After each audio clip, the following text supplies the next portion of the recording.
সুপারিশ করেছি সেটা সবার জন্য প্রযোজ্য করেছি।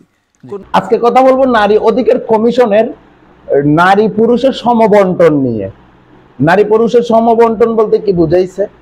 নারী পুরুষের সমবন্টন বলতে এটাই বুঝাইছে যে যেমন ধরেন আপনারা ভাই বোন হচ্ছে 2 জন বা আপনারা ভাই বোন 3 জন।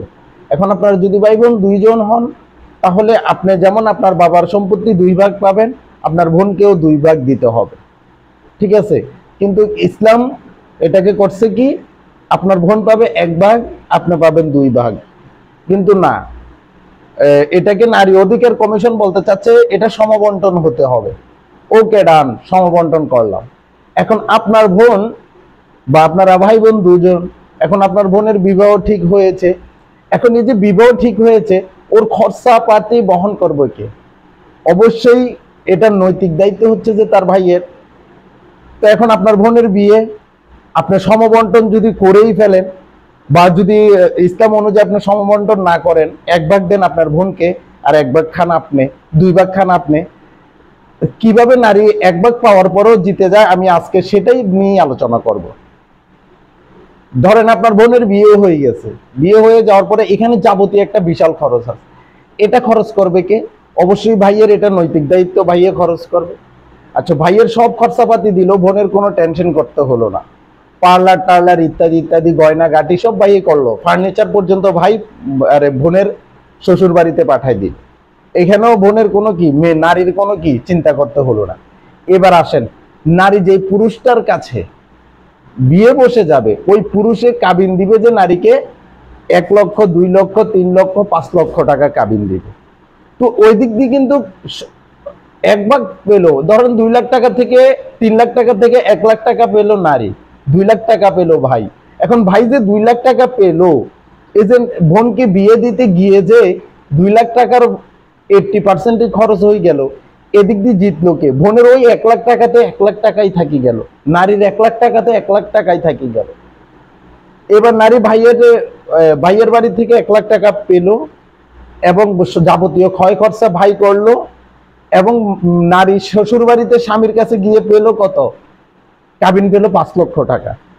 তাহলে নারীর ভাগ্যে কত উঠছে? 6 লক্ষ টাকা।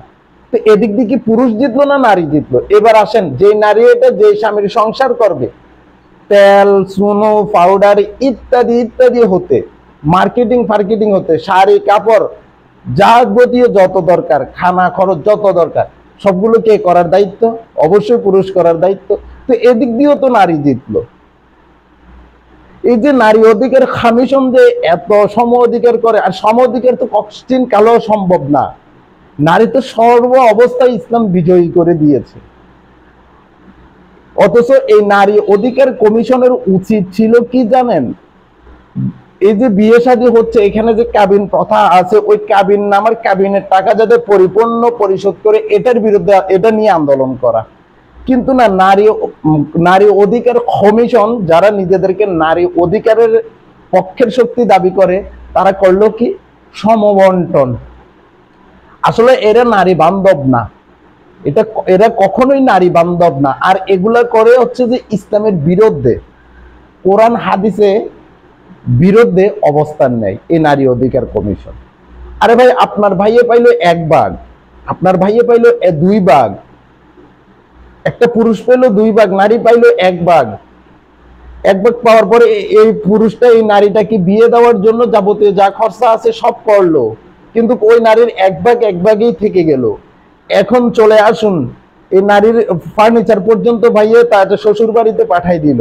এবার চলে আসুন, নারী গেল শ্বশুর বাড়িতে, ওই স্বামীর কাবিনের টাকা পেলো 5 লাখ 2 লাখ 1 লাখ যেটাই দেখ, যা কাবিন দেয় তা পেলো। তাহলে এখন নারীর কাছে ছিল 1 ভাগ, নারী স্বামীর বাড়িতে গিয়ে পেলো আরো 5 ভাগ, মানে 5 লক্ষ টাকা, বা 2 ভাগ 2 লক্ষ টাকা। তাইলে নারীর 1 লক্ষ আর 2 লক্ষ কত হলো? শ্বশুর বাড়িতে গিয়ে পেলো 2 লক্ষ, বাবার বাড়িতে বাবার সম্পত্তি পেলো 1 লক্ষ, 3 লক্ষ টাকা। এই নারী আবার স্বামীর সম্পত্তির ভাগও পাবে। সর্ব অবস্থায় মিলে আমি তো দেখতেছি যে নারীদের জয় জয় করে, পুরুষ তো হেরে গেছে এখানে। কিন্তু তাও তারা কি করতেছে? সমবন্টনের নামে নারীদেরকে ঠকানোর কি প্রতিযোগিতা করতেছে। সমবন্টনের নাম করে করে ইসলামী প্রথাটাকে, রীতিনীতিকে ধ্বংস করার জন্য প্রচেষ্টা চালাচ্ছে। আর এই নারী অধিকার কমিশনকে সবচেয়ে বেশি প্রায়োরিটি দিচ্ছে যে তথাকথিত অশ্লীল গাবি নেত্রীরা। যারা অশ্লীল গাবি নেত্রী তাদেরকে আমি নারীই মনে করি না, ঠিক আছে। এখন মুদ্রা কথা হচ্ছে যে এই নারী অধিকার কমিশন কিন্তু নারীদের অধিকার নিয়ে কাজ করতেছে না, ওরা বিশেষ একটা এজেন্ডা বাস্তবায়নের জন্য কাজ করতেছে। এবং ডক্টর মোহাম্মদ ইউনূস যেহেতু পশ্চিমা কালচারাল লালন করে, সেহেতু ওরা চাইতেছে যে ডক্টর মোহাম্মদ ইউনূসকে দিয়ে যেন কি সেই এজেন্ডাটা বর্তমান মার্কেটে বাস্তবায়ন করে ফেলতে পারে। এবং নারী অধিকার কমিশন বলেছে, ইউনূস সাহেব আপনি থাকা অবস্থায় যদি এই আইন পাশ না হয়, এটা আর কখনোই পাশ হবে না। তো আমরাও বলে দিতে চাই, ডক্টর মোহাম্মদ ইউনূসের বাপের ক্ষমতা নাই এই ধরনের আইন প্রতিষ্ঠিত করা, কেননা আমরা তো করতে দিব না ইনশাআল্লাহ। আমরা আমাদের মা বোনদেরকে ন্যায্য অধিকারই দিয়ে থাকি। কিন্তু তোমাদের মতো যারা মুখ খারাপ হয়ে যাচ্ছে করলাম না, তোমাদের মতো যারা নষ্ট মস্তিষ্কের নষ্ট চরিত্রের বিশেষ একটা এজেন্ডা বাস্তবায়ন করতে চাও, তোমরা ভুলেই গেছো এটা কোন দেশে বসবাস করতেছো।